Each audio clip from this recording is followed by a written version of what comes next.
बच्चे सलामत रखे और मौलवी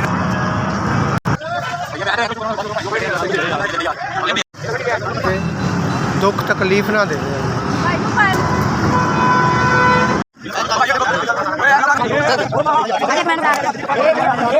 खैर करे और तुहानू अल्लाह ताला ज्यादा तो ज्यादा दवे थोड़ी खैर करे बाल बच्चों अल्लाह लंबी जिंदगी देवे इन्ना देवे जिन्ना दरियावां पानी सेहत देवे नहीं हिम्मत देवे अल्लाह पाक खुश रखे नहीं जिंदगी बात करे अल्लाह पाक आने वाले वक्त कुछ हल बनावे हिम्मत देवे।